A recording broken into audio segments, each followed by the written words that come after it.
Welcome to the Frugal Frau. I'm Sukey, your host, and today we're going to show you how we can make dental molding with only hand tools. But before we get started, please like and subscribe and comment. It helps the channel out and we really appreciate it. Now, before we actually get into the meat of how to actually cut this with hand tools, I need to say a few words about stock selection. Here's a piece of wood that is pretty close to this one, and this happens to be poplar. And what you want to make sure is that whether you paint this or stain it, you want a very clear piece with no knots. You also want the grain to be very straight. You don't want it running off because that will make working with it a lot more difficult, and you tend to break it easier that way. Because remember, by the time you have all this cut, it's quite a delicate piece and you don't want to have to manhandle it too much. Now the other thing is, we used poplar and we're going to paint it, and that's fine. If you were going to stain it, you might want to use maybe something like yellow pine, or actually, yes, yellow pine, poplar, birch, or clear ponderosa. It really depends on, how big you're going to make this or how small, and if you wanted to match other wood. But we would recommend that you don't use white pine because it's actually splintery and it rips a lot more, and it's just too weak of a wood for this. And because you'll see this is actually quite thin, and there's a lot of flex on it. So when you're working with this, you'll want to have to really secure it on your bench with pieces of wood or hold downs, or if you're really fancy, you could make a special jig just to hold it if you're going to make a lot. And we have yet to make a jig like that, but we keep seeming to make this more frequently than we think we're going to, so we'll probably make a jig at some point.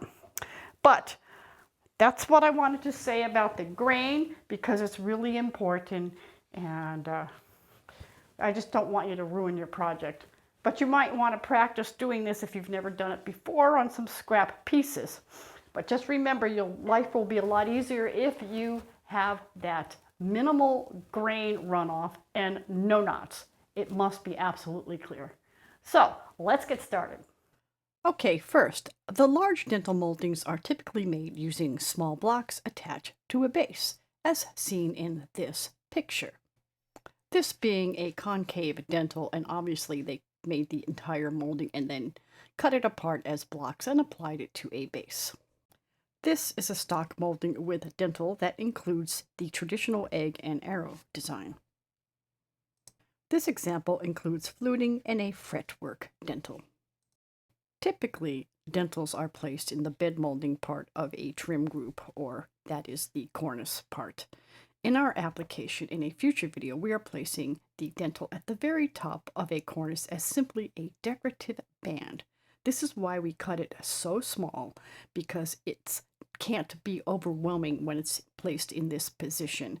And this, mind you, is not a very traditional position, but we have seen it in some older houses nearby. Our dentils are small, so they are 5/8 inch by 5/8 inch square, evenly spaced, also on 5/8 inch squares. First, mark your center of your stock, and after that, mark the ends where you will want your design to end. Tom is using a 5/8 inch by 5/8 inch piece as a pattern, and he's going to center that pattern on the first one over that center line.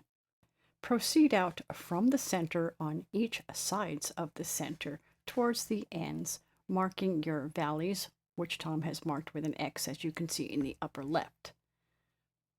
Now, he doesn't go all the way out to the end, but rather starts on the end to work inwards, because it's likely there will have to be some budging or adjustments made, because it won't be exact to the measurement needed. Now, you could spend some time doing some mathematical wizardry to get it exact, but when you're using a pattern, it's probably still not going to be exact, and you may have to make some small adjustments. Make the adjustments in the valleys and not on the teeth, as they will be less noticeable in the valleys. Here's an adjustment that Tom had to make, and a close-up you can see the little valley is going to be slightly larger than the tooth. You can drive your friends who are into exactness nuts by having them, when the work is complete, locate all the odd valleys. Tom squared up all the lines first with a small tri-square, and here he is marking a depth gauge on each of the valleys so he knows where to cut, and he's showing you that right here. Next, he is cutting into those lines with his knife, so he has a little bit of a good start for his saw. Remember, he's cutting in from the valleys towards the block, and then he will saw down to the depth line that he marked, carefully, of course. You'll notice he did little scribbles down to the depth line, and this just helps you to remember that is what you're cutting out, so you don't get confused while you're carefully using the square to score those lines that you are going to use to guide your saw down to the depth.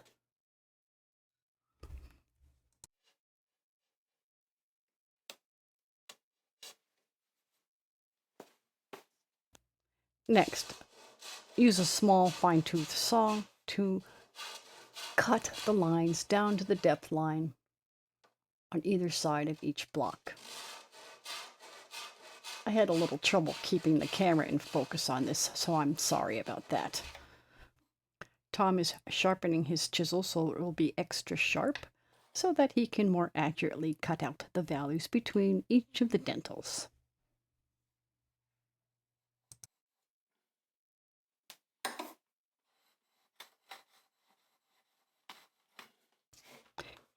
He uses his rouge to do the final sharpening to get it extra sharp.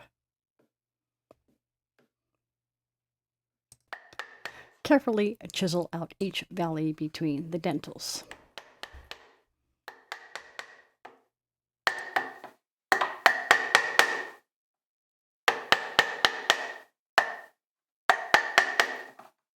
When cutting those valleys, make sure if you're cutting the edges to put the flat side towards the dentil, and when you're cutting the actual valley, it's bevel down until you do some final smoothing, in which case you want to hold it perpendicular to the wall, but parallel to the bottom surface, flat side down.